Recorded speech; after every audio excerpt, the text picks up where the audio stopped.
Was poppin', was poppin', was poppin'. Welcome, Nikki and Moose. I'm Nikki. That's Moose. What's up, Moose? What up, y'all? And we are on episode 46. Yeah, I almost forgot. We got a lot to talk about today, as always. Y'all need to help me say something different. But we're talking about influence. We're talking about the formula of social media. We're talking about negotiations. That's going to be a serious talk. I feel it already. And we're going to talk about taking a back seat. Moose, how are we feeling about this?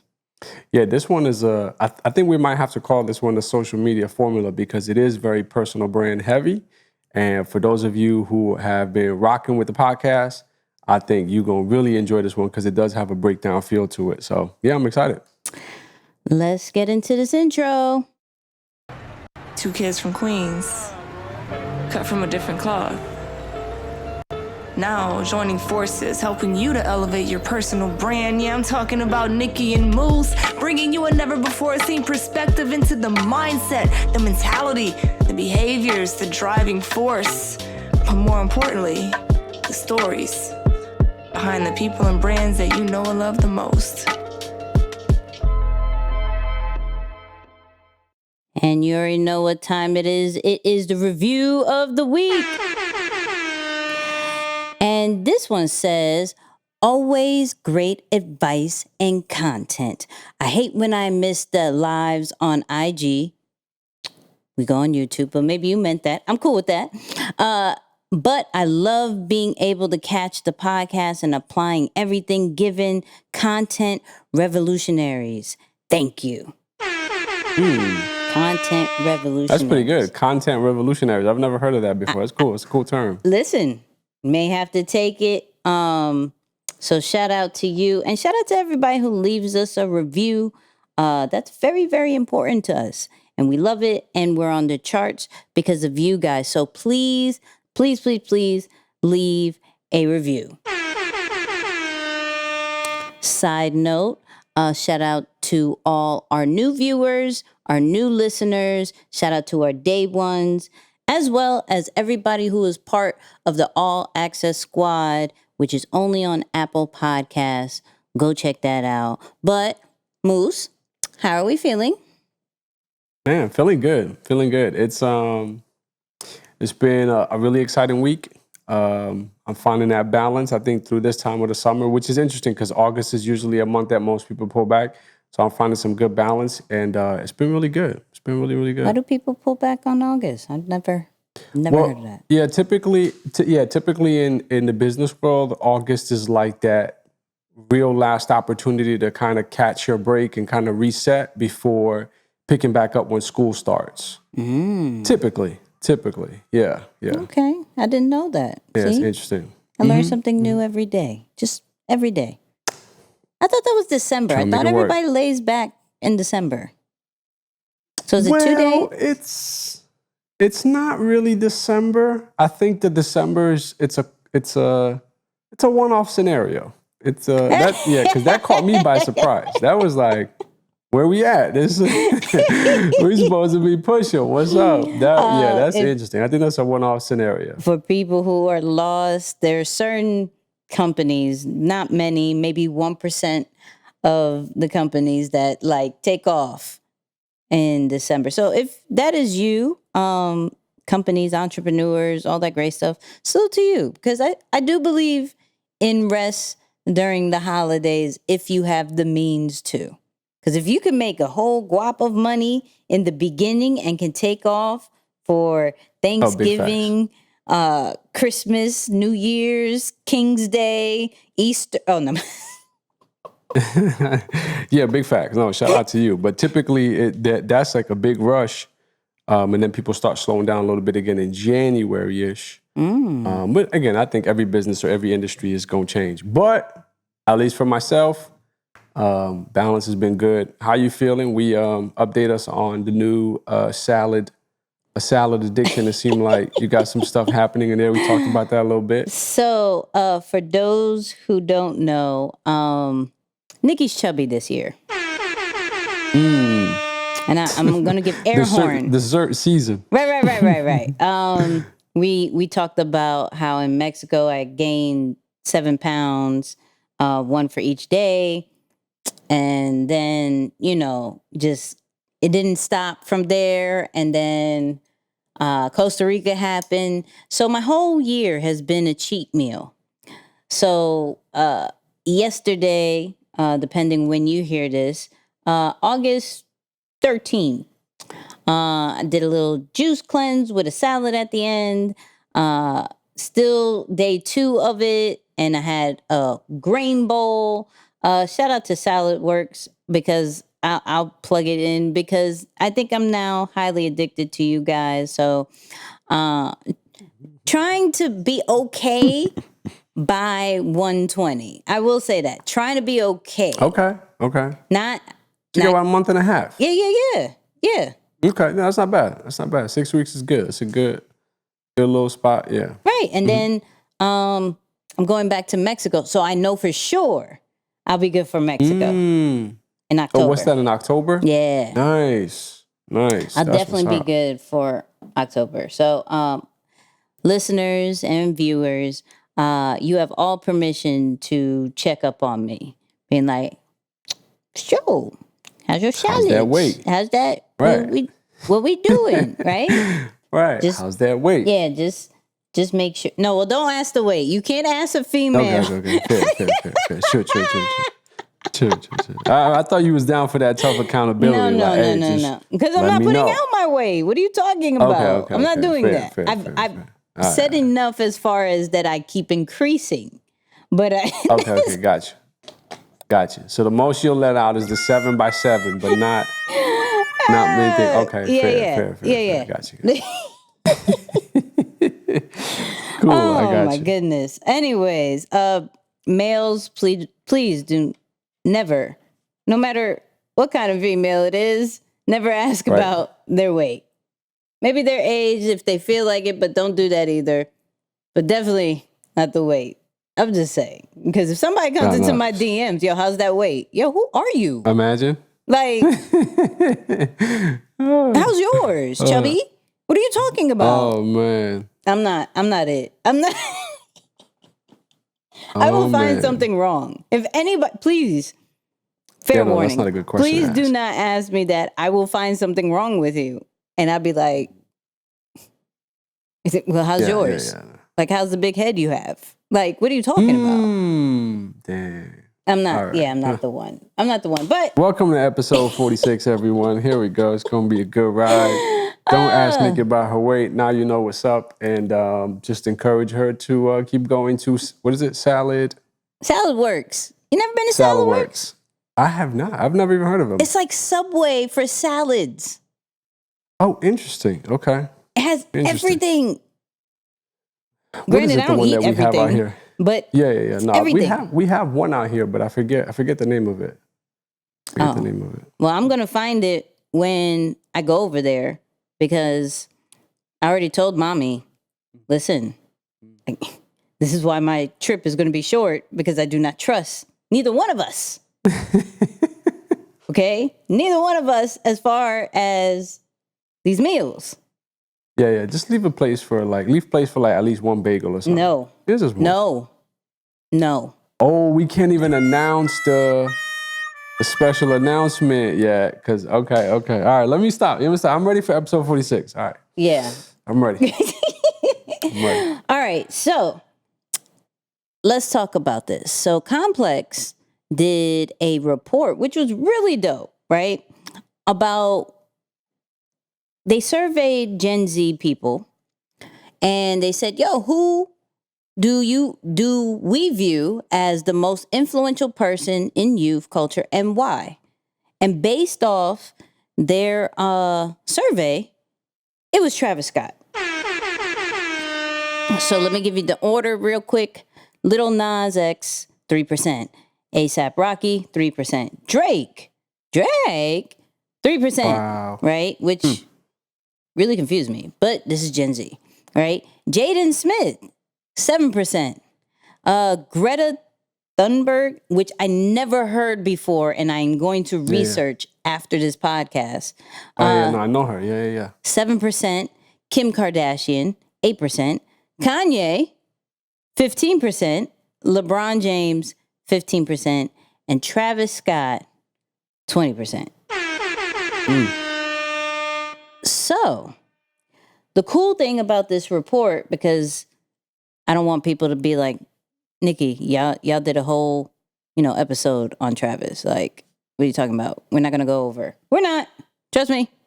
But I was very curious about how did they measure this? Like, what gave them these percentages? And they went over, and this is where I find everybody should write this down. Take a screenshot if you're watching this on YouTube. Like, this is literally what people feel that will make you influential. So association and collaborations, quality skills. I can't even talk today. Squills. What is squills? I don't get it. Anyways, multi-dimensional. Uh-oh. Yep. Uh-oh. Say that word for me. Multi-dimensionality. Yep, that one. Okay. Giving back, authenticity, and consistent output. Okay. That right there, if you can have all of these in one, people will find you influential. Now, you could probably have one or the other and you have a bit of influence, but to truly have impact, I believe in culture based off complex, not based off like real life or anything, but based off complex, off their survey. These are the skills and the things that you need to pretty much say, yo, you're an influencer and you have a good grasp on culture. So, Moose, I don't know if you wanted to say anything about this because I thought this was fire. I was like, This is dope. I'm going to apply this for every brand we work with. I'm going to be like, Yeah. okay, who have you collaborated with? What records have you broke? What accolades do you have? What are the different activity I really can't talk today. This is crazy. You're warming up. Yeah, I know.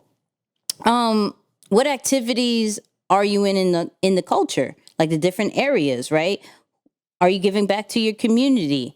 Like, are you really engaging with the people, or is your social media just there, right? And how often do you put stuff out like that right there?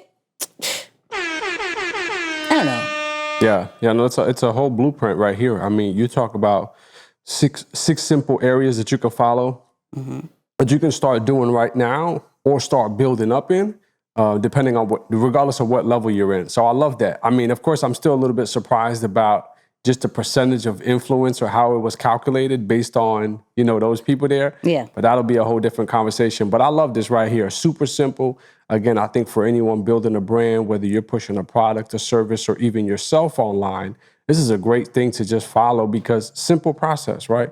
That you can kind of level up in each category.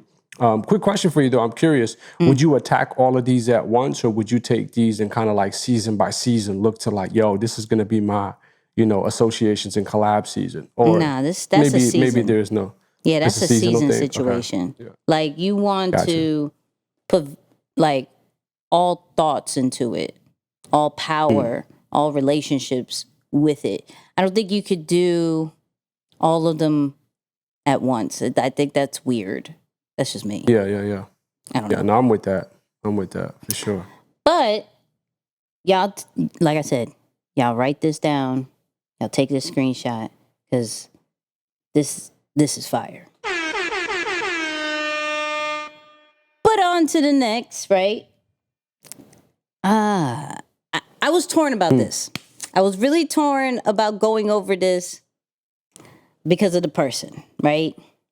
However, I am big on, regardless of what people say, and since facts are not out there, I have to go based off your talent. You are an entertainer. So what I'm talking about is Tory Lanez reportedly sells 1 million copies of a dollar NFT album in 57 seconds. According to the source, which came from his Instagram, right? He did a whole Yeah, I saw video that. about it. But what people don't know is he put out an album, I believe August 10th, on NFT only, right? Non-fungible tokens. We've gone over it multiple times. For my new listeners, it's like digital ownership, okay? So in Tory's situation, he has his album. He gave it up as an NFT, meaning those people who bought, those million people who bought it have now ownership, and no one else has that besides those millions of people, which still sounds like a lot, but it's not with billions of people in the world, right? So he sold it for $1, but other people could resell it for so much more because once it's gone, it's gone. He's not going to reproduce this NFT. So I found this really, really amazing because he sold it for $1. And if I remember how this all works, he probably is going to get a percentage off the resale. So not only did he make $1 million in 57 seconds, he is now going to continuously make money after repurchasing, well, reselling, not repurchasing. With the repurchasers, yeah. Yeah. Reselling and resells over here and there. People are going to want it. He made a lot of noise into it. So I thought that was amazing. And the way NFTs are going lately is pretty dope. I don't know if you've looked at the whole CryptoPunk situation, but they're selling for millions just for a weird avatar of like a monkey or something. Insane. Yeah, it's a very intelligent move, honestly. I mean, if you think about it, this rollout, one of my favorite parts, and I actually watched the video, I think that you're referring to on his Instagram, where he was saying that there's great opportunity for the people who purchased it to also make money off of the resale. Yep. Right? Because if it's he sold for $1, let's say they at minimum are going to resell for 10, then he's giving people an opportunity to make money back. So I kind of thought that was cool. Like, you're giving, it's like economic opportunity for your fan base. And it's like, okay, I've never really seen artists do that. So I think that's pretty unique in a sense. Of course, outside the fact that you put your entire album on that platform in an up and coming technology that you never know where it's where it can go. Obviously, it's had a great track record since it's come out, or at least gained popularity over the last 6 months or so. But I think this is really just a key lesson for us, in this entrepreneurship space. Like, when things like this are coming out, don't be afraid to try new things. Like, we've been talking about innovation and technology and things of that nature a little bit more, just because the marketplace has really shifted since the pandemic. So I don't know. For me, I just think it's really cool that, an artist who's already very popularly known doesn't necessarily need to do something like that, but it shows that that's how you stay, ahead of trends. So my man put that out there. I think I'll be excited to see what happens, or what's the value of some of these albums, 6 months, a year from now, maybe even 5 years from now, with just being an early adapter on that platform. Yeah, and what I've realized with the NFT situation is that it's more towards community than anything, right? And we've covered it before. Floyd actually came out with another NFT, right? And what I've noticed about the difference is that it's different characters of him, right? So for interesting. those who are paying attention to the NFT world, if this is over your head, just listen real quick, right? So with the CryptoPunks, and you may have seen some monkeys out here, you may have seen just different color backgrounds, the Gary V friends. These are all different characters, and each character is worth a certain amount of money. So it brings a sense of status when you have these particular characters, because no one else has that character besides you, right? And maybe a few others. So what creators are doing, whether you're a personal brand, whether you're an artist, whatever it is, right? They're creating different characters for people to say, yo, I have this one in purple. I have this one with the hat. I have this one. And it can unlock different access or different content and things like that. But it's really for like how we look at cars, like how we look at luxury cars. Like not everybody, that's a 2 what like that's limited. And so that's what they're trying to do to bring extra value to it. And I'm like, because we've discussed it, and I've always said I was going to drop one for E, but now I'm like, yo, how do we make different characters? Do we make the flight assessment, right? The characters on those come to life as far as, you know, the pilot, flight attendant, grounds crew, air traffic controller, right? And have people get into those. So the NFT world is pretty dope. If you haven't really looked into it, I suggest you do, because this isn't going anywhere. And if you could think of this from a 5-year standpoint, not just a one-off thing, but a 5-year standpoint, yeah, I think you'd be good. I think you'd be good. Yeah. I'm just saying. But let's get into the clips. Moose found this really dope clip about contracts, which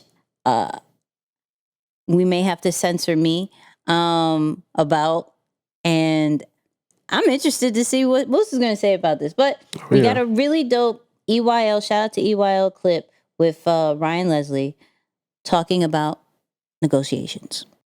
One of the most uncomfortable conversations to have. And unless you have an advocate or you have the wherewithal to have that conversation right there in the session, that uncomfortable conversation is, hey, what part of this record do I own? When do we get paid? How is it all going to be broken down? And where's the paperwork for it?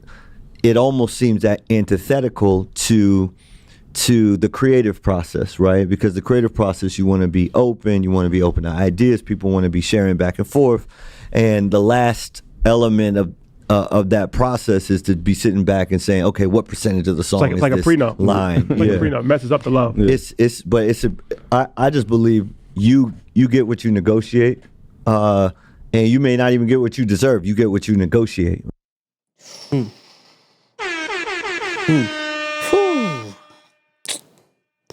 Go ahead. That's interesting, man. I've actually listened to that interview at least twice. I was actually a big Ryan Leslie fan back 2011. And if you watch like just the trajectory of his brand, some fun facts about my man: he's a Harvard grad. He can produce. He writes his own music. He obviously sings and raps. So he's like very, very, very talented. And then option to walk away from the music game for the most part. Like he's still obviously involved in music, but not like heavily involved in music, to go into entrepreneurship. He's really in the tech world now.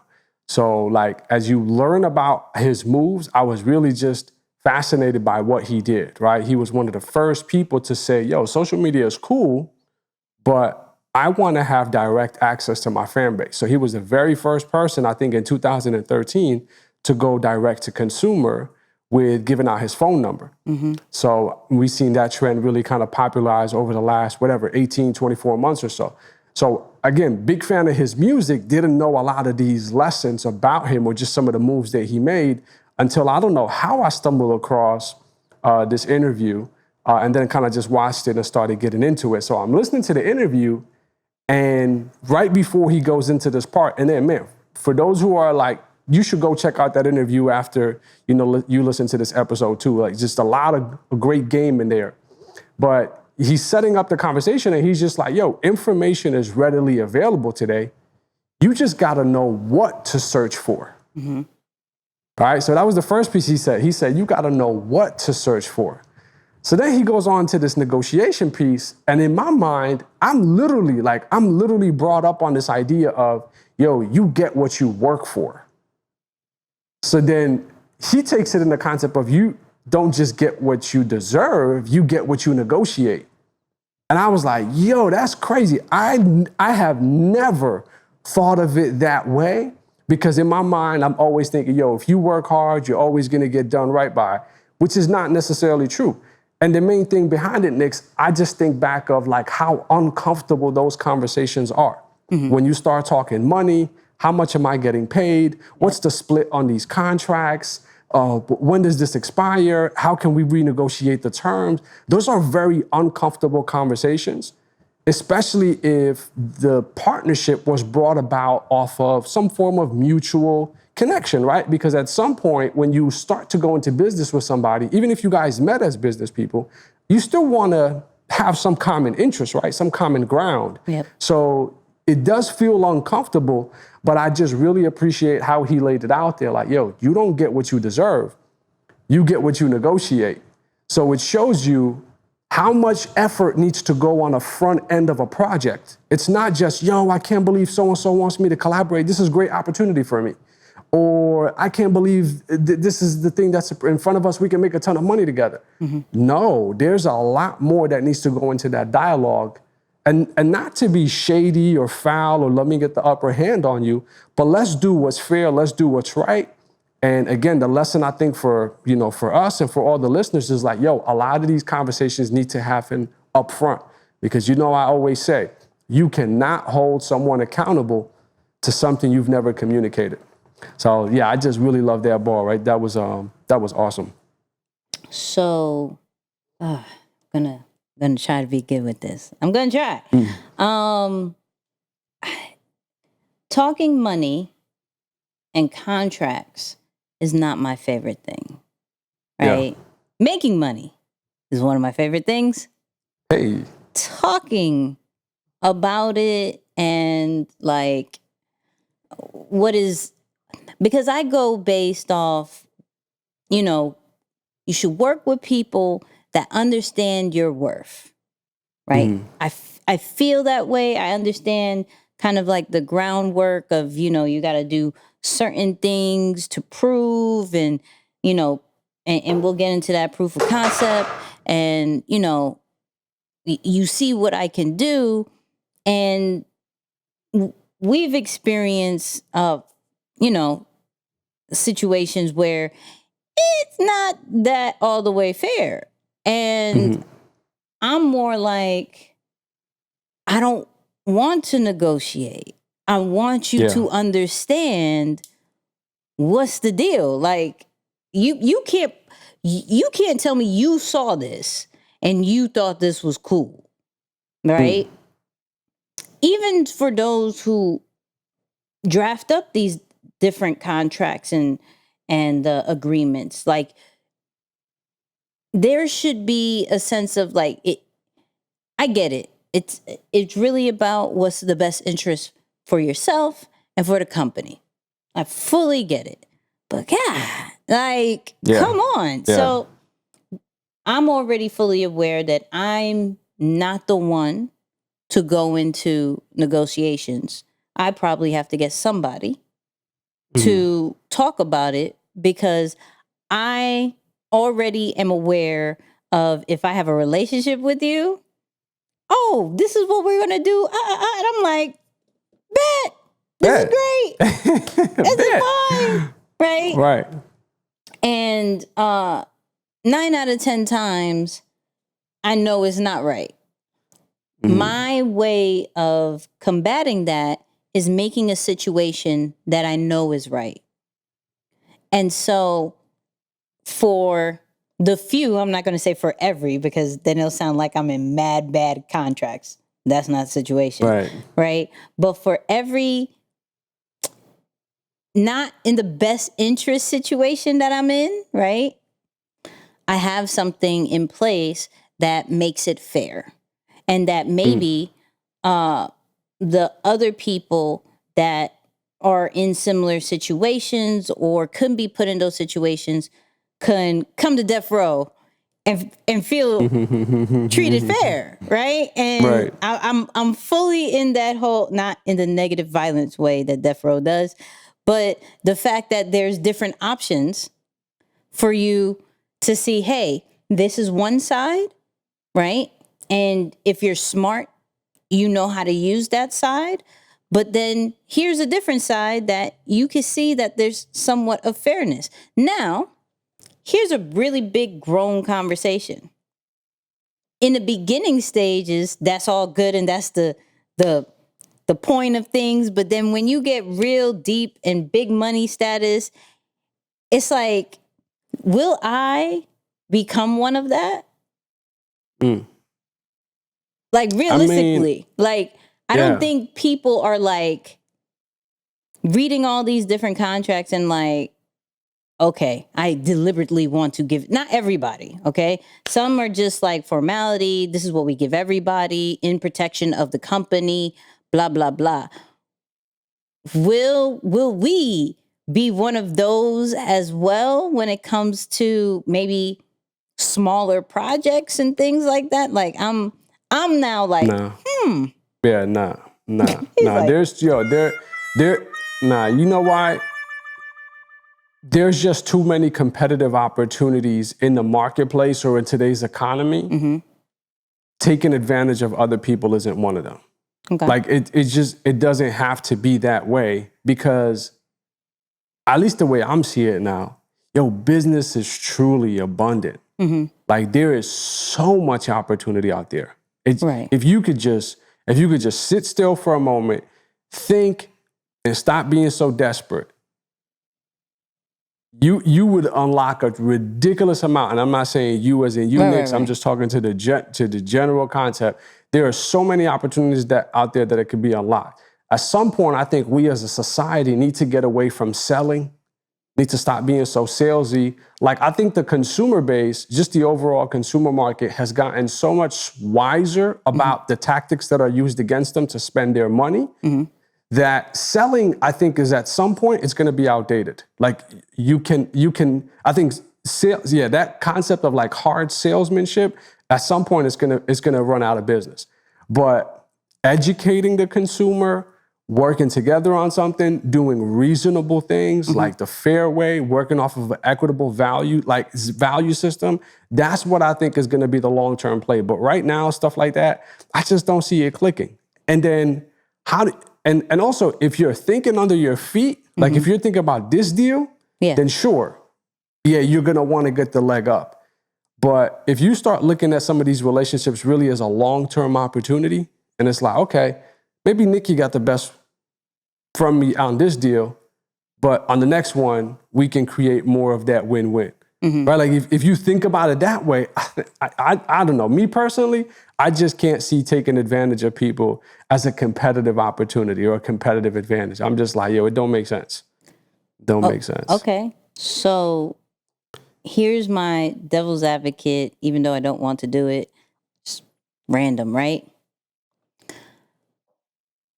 When we get to those situations where we would have to give out the agreements and contracts, how will we know a person's worth unless they do negotiate? Are you saying like we're giving out a contract to somebody? Yep. How do we know their worth unless they negotiate to us? Right. What, So that they like want more kind of thing? So how do we know that what we're doing is fair to them? Because maybe the people who are giving out these contracts based off what they've built and what they've done feel as if, what I'm giving you is fair based off who you are. And I'm not giving this opportunity to everybody, right? But the other person on the other side is like, what are you talking about? This ain't real. And unless you are that type that speaks up or has proper, that proper person there, right? Because I couldn't say the big word that I wanted to for some reason. So I wasn't even going to bother, right? But then you almost are like, okay, I'm going to take it, right? And then feel a certain kind of way because you didn't negotiate, right? So for you who will be giving those things out, how do you know a person's value unless they do negotiate? Yeah, well, to be honest with you, I think for me, the way I would measure value is I'm looking at a lot of the intangibles, right? There are certain things like characteristics and traits that I think you can't put a price tag on. All right. You can't put a price tag on someone's dedication to the partnership or to the business that you're working on. You can't put a put a price tag on someone's loyalty, right? Like someone being trustworthy and honest. They're not stealing from you. They're not, doing things that are misleading. So I look at some of those just like common character principles, and I'm like, if someone has those, I'm gonna do right by them because it's more important to, number one, have them continue walk the world with those types of principles, right? Like I wouldn't want to do bad to somebody, and then I always laugh at this concept because I think at some point I kind of started thinking this way, like, yo, if good guys finish last, then I'm not gonna be a good guy anymore. And it's like, whoa, hold on. Don't go down that path. We still need you as a good guy in this world, right? So I mean, but no, I'm just being silly. But really, it's like, yo, there are some intangibles when you think about if you're giving out a contract, how do you know you're being fair? All I gotta say is measure the intangibles. There are some things you can't put a price tag on. And if you take those things into consideration, you'll realize, yo, okay, they don't have to negotiate. I should probably be able to do a little bit better on my side. And again, different people are going to disagree with this because I know that there are some people who are some like serious Shark Tank kind of, swag with the way they negotiate contracts. That's your game, do your thing. But again, I think for the way the world is moving, if you're going to be successful again a decade from now, you got to change the way you do business. And taking advantage of people is definitely not it. I agree. Yeah. I do agree on that. I'm just, trying to play both ends, right? No, I'm with you. So for the person who is getting into this business world without the true vibes of negotiation or person that represents you on that, be careful. Okay, please be careful. Yeah. And for those who are giving out these agreements and contracts, hopefully you can be fair. You can be fair. Yeah, measure the intangibles. Measure the intangibles if you're giving out contracts. It's just one of those things. But to this next clip, I found, first off, I'm a big pun fan. All right. Huge big fun. I said fun, great. Big pun fan. Today is not my day. I think it's because of the juices. So I found a clip of Fat Joe speaking about pun, but taking a back seat. And I wanted to have the conversation of, when do you do that if you do? One of the most uncomfortable conversations. That wasn't it? My whole career to put the energy behind pun and use every relationship I ever made in the music business to make sure that pun blew up, because I knew the world needed to hear pun. Every favor I could pull, I pulled it for pun.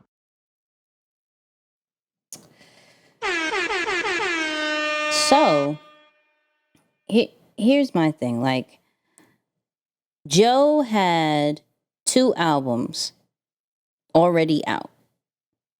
And he was introduced to Big Pun, I think, when he was like 19. Right, when Pun was 19. I think Fat Joe was like around 21, right?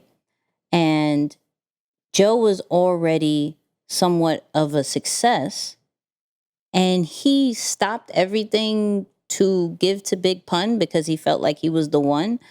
We've heard this story before with CJ and E.T., right? Where C was already talking and he took a back seat. So I want to have the dialogue of what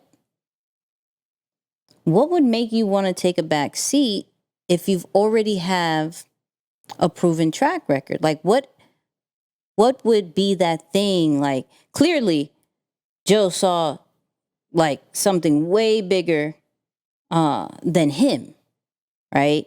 He even said it later on, like, yo, he's the one that opened the doors for us, right? Big Pun was the biggest Latin artist at that time, right? Rap Latin artists.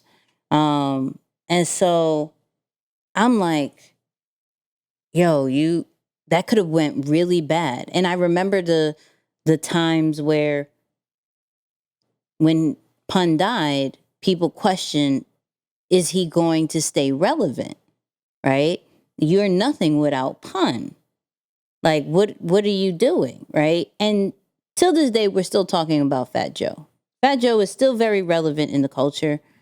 Still coming out with random hits that I still don't understand about, but they're great, right?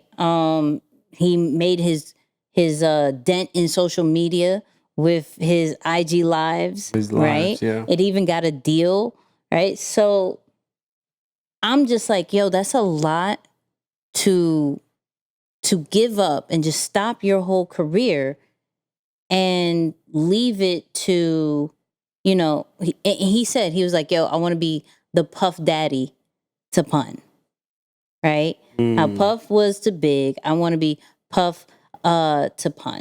And he actually emulated a lot of like what his crew did and how he acted based off Bad Boy, right? Interesting. Which I have another point to bring up. Like, is that why when you emulate somebody, is that also why maybe you're not past them? But that's another situation. But I wanted your take on, like, what would make you want to do that? Yeah, so that's a very interesting concept. Like, I could understand people who are serving others because you look up to them, right? To be past them and to go back, that is different, right? Like that, you got to give a lot of respect to him for doing that.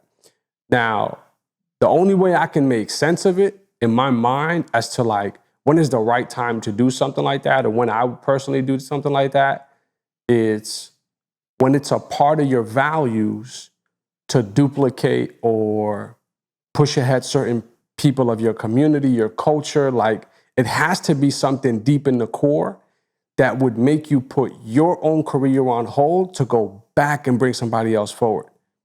Because I've jokingly, but pretty seriously, probably made a comment a lot saying that I know by nature humans are selfish, meaning that they are quick to think of themselves first, right? And protect their own personal interest before lending a hand out to somebody else. So in this case, that Fat Joe would put his own career on hold to go back and help out Pun. The only way I can make sense of it is he's really someone who's big or has a core value on, yo, let me make sure that I'm bringing people of the community back to the front. Yeah. You know, and that's got to be such a big value of yours, like so much so that you're willing to put yourself on hold to make that, you know, still happen. So other than that, though, Nix, I can't logically think of something to say, yo, this would make me do that. I mean, because like, I'm not saying don't help nobody. By all means, of course, we're saying help people. Like, we see people. I think of Kevin Hart, who, you know, again, he's kind of taking a lot good care of the people in his team, although they're still working together. That's a good sign. But to put here, like, Kevin Hart didn't put his career on hold for that. Right. Obviously, he kept building and helped them establish. So yeah, that's unique. I don't know. But What's your take on that? That's interesting. But if we think about Kevin Hart, all his friends told jokes.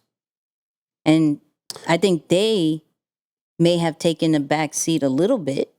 They had For to. him. Yeah, for him. Yeah. Right. But I'm saying, imagine the story was the other way around. Yo, Kevin Hart puts his career on hold to make his friends blow up.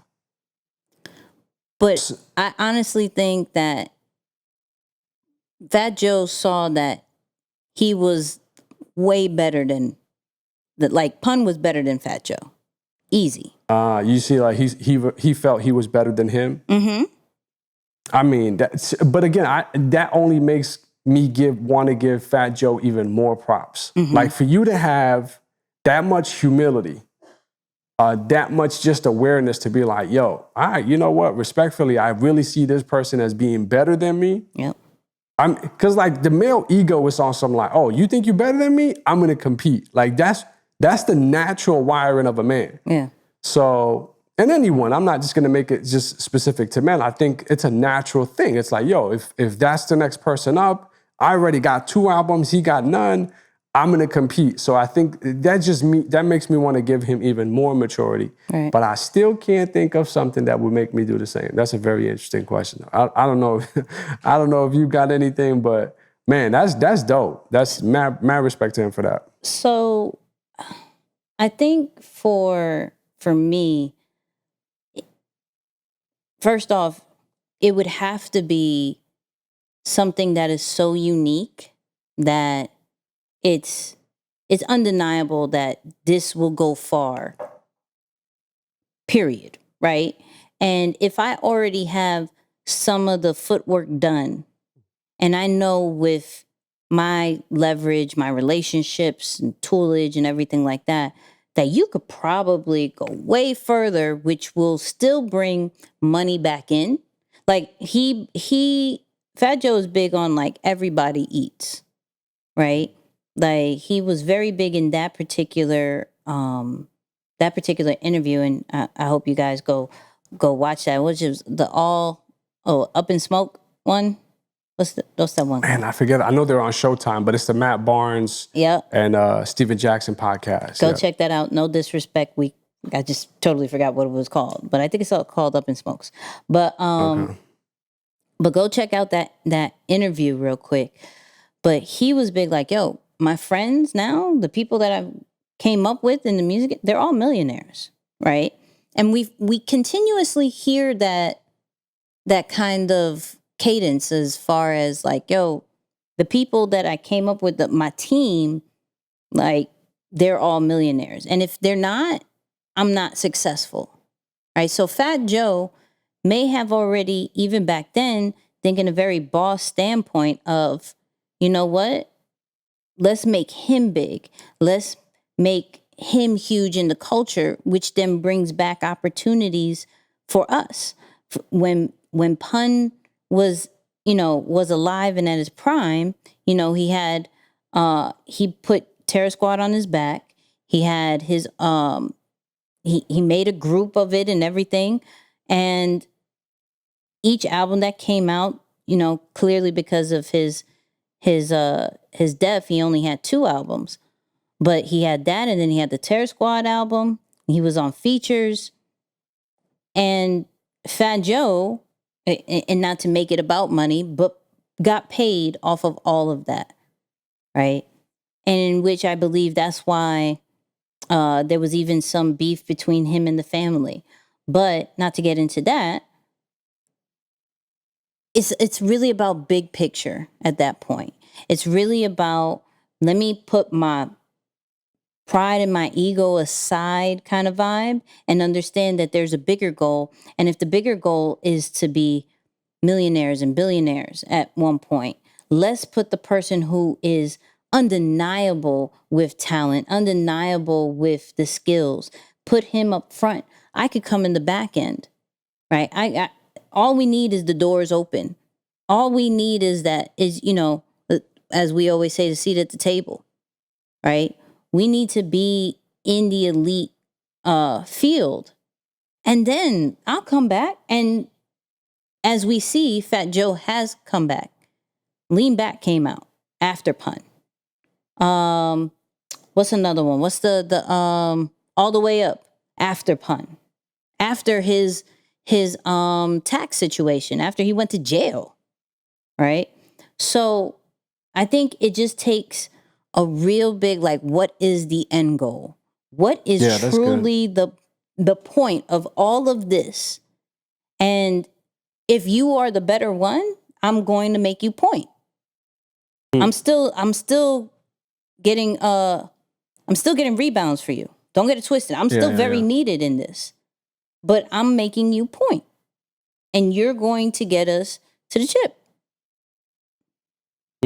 That's genius. I like that. No, super respect. I mean, at the end of the day, not everyone has that type of discipline.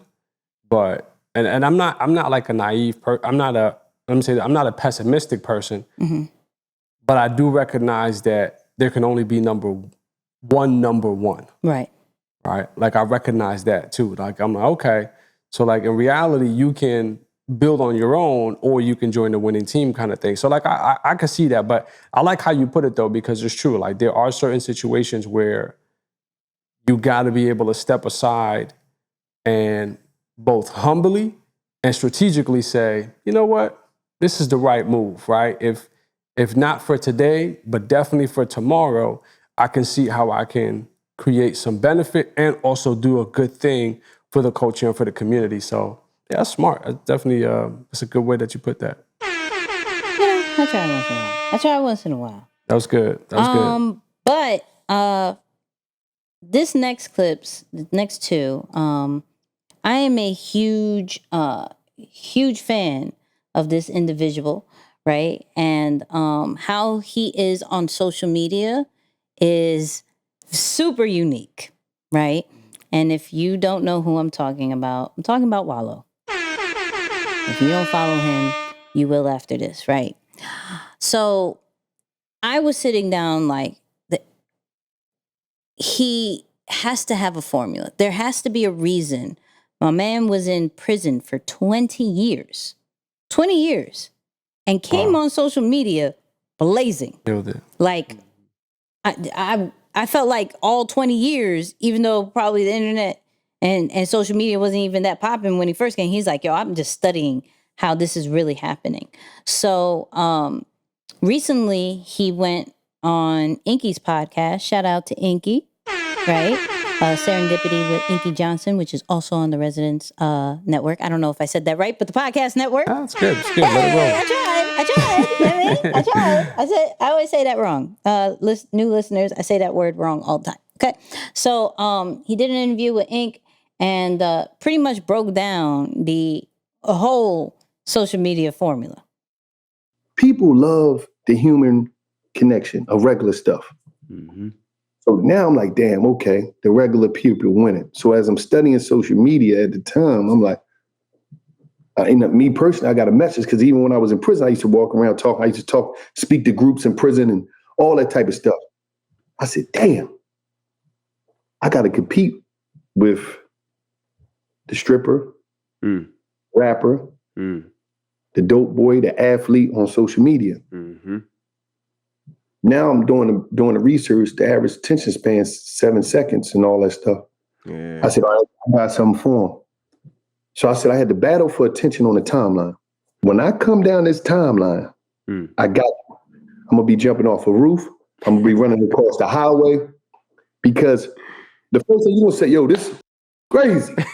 You gonna stop. But when you stop, I come off the roof and then I give you some information about putting the work in before the celebration. Now you like, oh, that was good.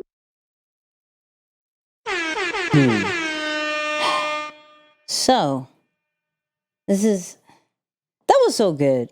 That's what's up. Yeah. To really observe that is amazing, right? So if you didn't catch it, Wallow was doing a lot of research before jumping in the scene. That's one of the first things you should do which may be too late for some, right? But before you start your brand on social media, before you get on any new social media platform, do your research, right? He researched what was happening. He realized that people still want that human connection, still want to know that you're a person. And we really rock with real people, real authentic people, right? So, and then he was aware of how engagement and views go. He was like, yo, the attention span ain't there. Shoot, I got to figure out something in the very, very front. What a lot of people tend to do is that they say a whole story and then they'll get the point at the end. I think everybody has seen, I'm exaggerating, but when I was 5, I've always desired to be a speaker. And then, at 17, my dreams went away because my mommy told me I couldn't do it, blah, blah, blah. Now I'm a speaker and I'm making thousands of dollars. And yo, tell me that part in the front. You would have caught my attention at what the point of this is instead of leaving it at the end. And so he realized that, and he was like, yo, let me do something crazy to get your attention. And now I'm pouring into you and you're already hooked. You're like, okay, this is pretty dope. And if you've seen Wallow's videos, my man comes from like garbage cans, off the roofs, from the car, everything like that. And he'll come with crazy energy and a really dope message. You're just so captivated because you're like, where is this man coming from? Why are you all the way 2 miles and then the camera's right? Why isn't it closer? Right?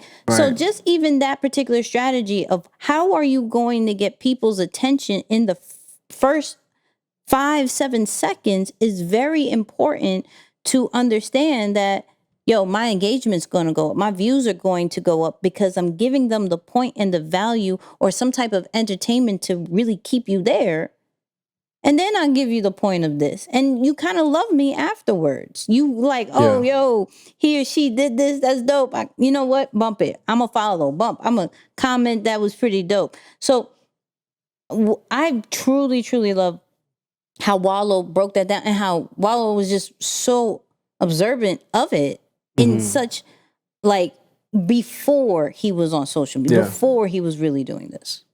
Yeah. I will say my favorite ones of him are definitely when he's out in the rain. You know, like, and it's just pouring rain. No excuses. Content still needs to come out. Yeah, and he's still making it work. Those are definitely my favorite clips of him. But no, I will say what I appreciate about what he said, though, is that he didn't shy away from what he saw to be his opportunity because nobody was doing it at the time. Thanks. Like, outside of him, I don't know that anybody else is doing that type of entrance, right? Yeah. Now, I think it's unique because a lot of us, you know, when you tell somebody like, hey, make sure before you enter the space that you do your research, a lot of people are doing that. And they're probably catching a glimpse of something, which could be their opportunity to enter, but they don't do it because they're like, oh, but nobody else is doing it. My friend, that's the point.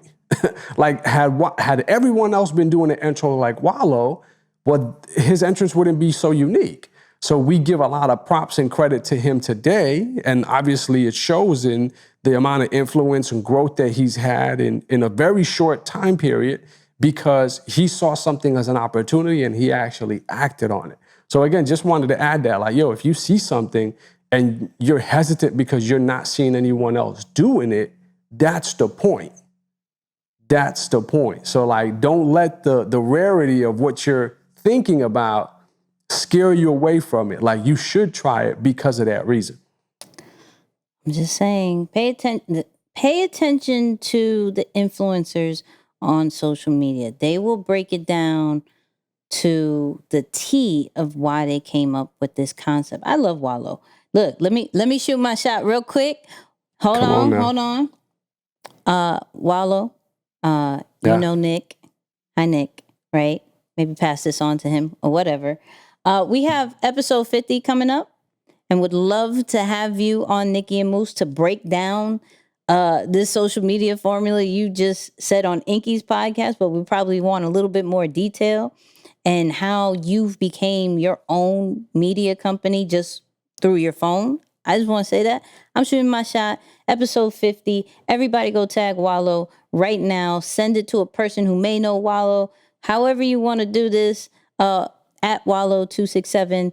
Just light work. You know what I mean? Come on. But we're not done. We got one more. And this is for people who may have an idea, a product or a service, and then want other people to believe that it works.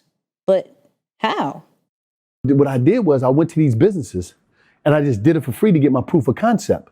I had to show you, I had to have some proof so I could take the proof of concept and be able to say, when you go on my page and to be able to say, oh my God, or just be able to say, Tom might be like, oh my God, I seen that commercial you did at that Rib Shack. I want one of them. How much? And I got that clip just because we have to prove that it works. Yeah. Right? And sometimes we have to sacrifice and do it for free to get that proof. C is always big on the whole, masters have proof, right? It's so much easier to sell an idea, right, which I'm always big on saying ideas are just like you selling clouds. There's nothing really concrete there. But with proof, it starts to become a little bit more concrete. You're like, okay, this is going to work.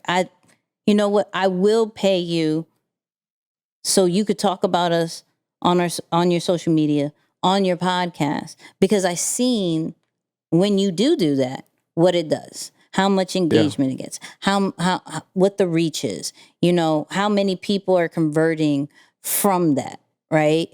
And that's just, once again, the power of influence. We may have to call this thing the power of influence. You know what I mean? We may have to call this podcast power of influence, but that's the whole point of power. He understood, I'm going to grab your attention based off the first clip. I'm going to grab your attention. And then with that attention, I'm going to show you and talk to you about all the stuff that I got going on, right? I'm going to talk about these local companies. I'm going to talk about this car dealership. I'm going to talk about this restaurant. And because I'm already got you locked in, and because I've poured into you with the other messages, my influence is going to now kick in. And you're going to want what I say, and people find value in that. That's why you hear all about these different brand deals and collaborations, because the power of influence is truly real, right? People are going to want to just execute shirt, grindgearstore.com. I think it's grindgearstore.com. Go to grindgear. You know what I mean? Go to grindgear. Shout out to grindgear. You know, people are going to want the shirt, right? Because they see me wearing. People are going to question, what's extreme execution? Because you're wearing the shirt, right? Talk about it. You know what I mean? etinspires.com/certify. But understanding that when we have an idea, when we have maybe even a product or service, there is going to be a part where we're going to have to give that for free.